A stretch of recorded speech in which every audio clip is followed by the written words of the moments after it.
Hi, my name is Farnas. Thank you so much for watching Stories by You. I have a special guest, Carol Moeller. It's a long story how I even know Carol because this would be the third time that I've spoken with Carol. It's been such a great journey so far with her. She's amazing, and her story has inspired me so much when I started talking with her about the recovering and the healing that took place during her breast cancer journey. So it touched my heart, and I'm so sure that it will touch many of you watching. Carol in 2012 discovered through her mammogram that there was some abnormal biopsy, or I'm sorry, through her sonogram, she found out there were some things that were not correct. So through the second opinion, she discovered that, yes, I do have breast cancer. And through that journey, her faith really played a big role. She is married. She has beautiful three grandkids, two adult children. She used to live in the East Bay, San Francisco, in the DC area. She lives with her husband in Virginia currently. And I'm just so delighted to have her on the show. I just want to make sure some of the hobbies that she does have, I want to make sure I point those out. She likes wine tasting. She actually follows F1 auto racing, I think because of her husband, and we will talk about that in another show. She does enjoy weightlifting, and she is just a lot to offer. I just have a big list, and we could be here hours talking about Carol. So I'm just delighted to have you, Carol. So glad you are here. So glad our journey crossed. And I welcome you to Stories by You.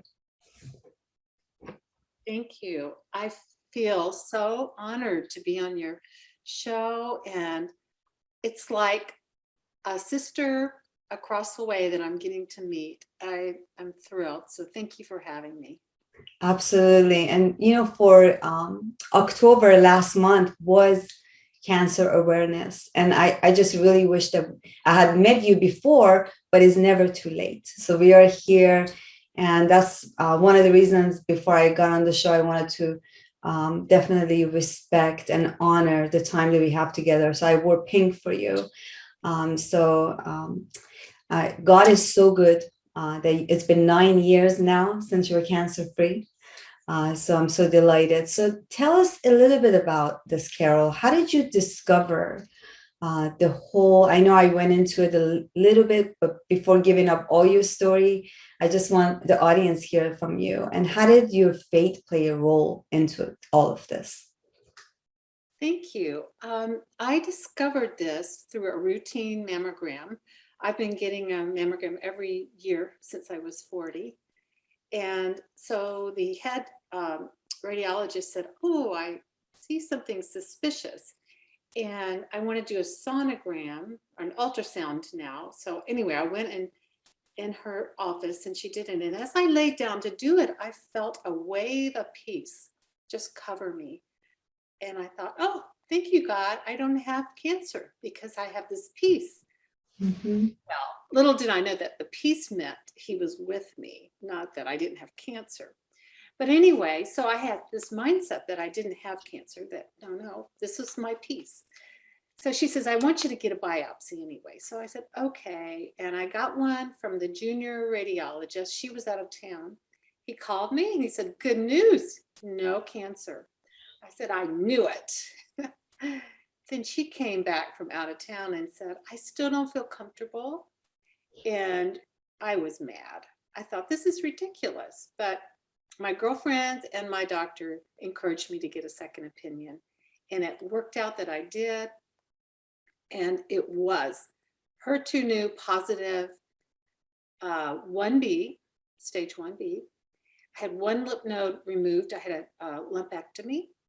And she said, oh, they were forming in your lymph node, getting ready to attack your body. It's like, oh my goodness. She said, it's micro size, but it's aggressive and we've got to hit it hard. And they did. They hit it hard with the chemo, the radiation, a DNA drug that I took for a whole year. And so that was a big surprise for me because no one in my family or my extended family had ever had breast cancer. But I had been taking hormone replacement, and I think that's probably what triggered it.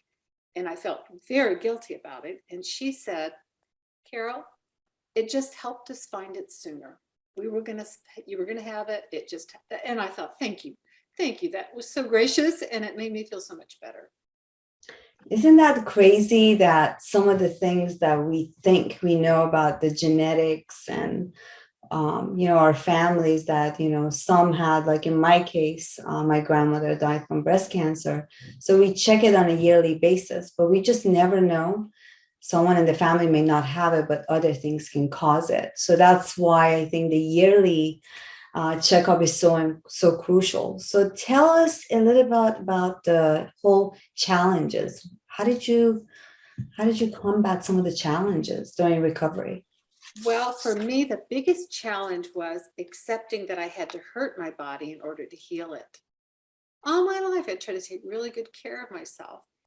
And here I was going to have to do chemo, which was going to just totally poison, kill the cancer cells, but also kill some other cells. And so that was hard. And I had a lot of anxiety about chemo and about doing it. And I think another challenge was just accepting help from other people because I'd always been a caretaker and I hadn't been so much of a receiver. I felt much more comfortable in that role of giving. I'm a nurse and I was a minister, did lay ministry in my church for people who had cancer or other needs. So that was huge to learn to receive from other people.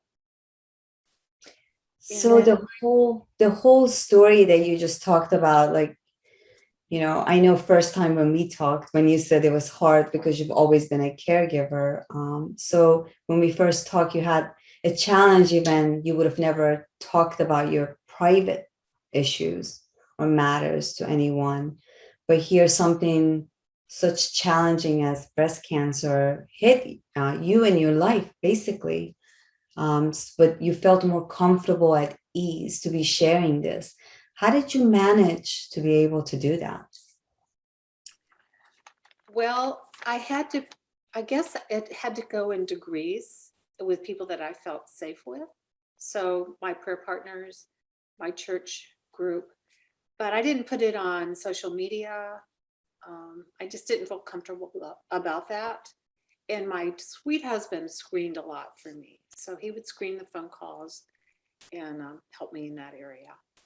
That's great. So I'm glad that you are sharing this because, in life, we're also connected and believers. We want to make sure we help others. So if there's any issues that they may not know about, that we can help out. Of course, we're not experts, doctors on anything, but we all have similarity in the stuff that we may be facing. So tell us what were some of the gifts that came out of this from the crisis that you experienced? Well, I guess for me, the gifts, there were so many of these gifts. I was able to turn the experience into something really positive by leaning into the Lord, resting in Him. I grew in my faith. I started to learn to receive from my friends and learn what a real friend is like, that they'll walk with you through things, learn how to be a better friend. And by delegating to my husband, what he was great at distracting me. So he would fly me, he's a pilot, he would fly me in his small plane around. And that way I wasn't exposed to the germs because my whole resistance was down because of the chemo. Mm-hmm. And my daughter just went with me to all my appointments. My girlfriends went with me to radiation. And so that was a real gift, just learning how to receive and learning how many people loved me. The other thing that was amazing was some of the fun things I did. Like I had a coming out party for my wig, my two wigs. I had two wigs. One was like a little bob, and I called her Mimi because she looked like she was a Bible study wig. And then I had Callie, who's this long blonde. I love that you gave them names. I love Yeah. And so I had a party and invited my girlfriends and daughter, and we had champagne. And I think the bottle on the champagne had a 7 on it. And so 7 has always been a special number to me because it means completion in the Bible. So they toasted, and then I would walk down the stair with my new wig, modeled it. The other thing I did is I got a charm bracelet. I made a charm bracelet and I put different charms on it, which Beautiful. symbolize different things. One was turquoise, which reminding me that we're all precious stones that God is building us into. I mean, Jesus is the stone, and then we are little stones, and how everything that we go through is refining us and making us into beautiful stones. And the number 7, I had something that said new beginnings in a Bible, and B for bud, and peace. And so I would hold on to this during my chemo and just pray and relax, knowing God was with me. I also thought, how can I be an encouragement to other people in the chemo room? And so I felt like I can give them a devotional. So I had some Jesus Calling devotionals that I gave out, and that was great. Wow. It was a really positive reception, and I think I was able to encourage people. It certainly encouraged me. So. Great. So I was just thinking about all the encouragement that you just spoke about. What some of the encouragement that right now, if our audience are watching you going through all of this, what would you tell them, especially if they're going through just in general other health issues that could be terminal illnesses that takes, some process to recover? Well, I think choose somebody to walk with you, go to the doctor's appointments with you. It's always great to have another ear and other eyes. Don't do it alone if you can. And take care of yourself. Do self-care. They had massages at Virginia Hospital Center does massages. Some hospitals have it for people that are going through cancer. Wow, I didn't know that. Wow, nice. You can do that. Or buy things that are comfortable to wear. I was so hot and with sweats and everything. So get something that you're not uncomfortable wearing so you can sleep better. I also got on an antidepressant, an anti-anxiety medicine because I was so panicked. And protect yourself from stress, from stressful situations and from stressful people. And just turn to love from your family and from God. Oh my God, you hit it right on. I mean, it's so important to have a good attitude. Like, you have such wisdom, and this is what I love about your spirit, because a lot of times when bad things happen to us, especially health, we always turn to God and we may question him as to why me? Why is this happening to me? But instead, you can turn that around and ask, this is not happening to me, it's happening for me. And you've proven that through your journey and your discovery and everything that you went through. And I'm just amazed by your story. And this is just really good to hear that you've come such a long way. And it's such a blessing. I just made a new friend into my life. Love your spirit. So lastly, I just wanted to see if there is anyone watching and they say, oh my God, I love to touch base with Carol to know more. What would be the best form that they can contact you? The best form would be Facebook, and just message me on Facebook. Carol Buchanan Moeller, Buchanan Moeller, Moeller. Thank you so much. This is so amazing. Thank you so much. I hope we've covered most about your story. Is there anything else that I missed? There's one thing we talked about. I forgot to share. When I was terrified, I think I mentioned of the chemo, and the morning of my first chemo, I woke up And I felt God's strength, but not only God's strength, I felt my strength. I felt strong. And it was like we're dynamite together. And how God can strengthen our inner person to deal with whatever we have to go through. It didn't happen before, a few days before. I didn't get that strength. It was right on time when I needed it. My strength increased, and of course, he was strong. Isn't that crazy that, you speak of a lot of times, we're believers, but for some that want to always know what is it so different about you?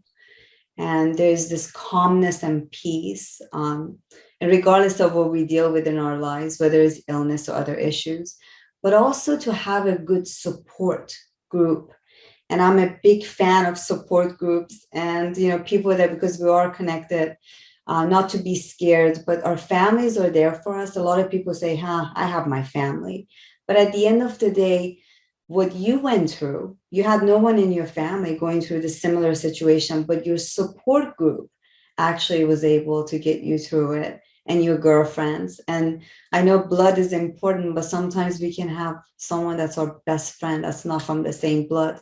So I think it's great to keep that in mind, to get into the right support groups and ask for help, because there are great people still out there, and regardless of what some people may think.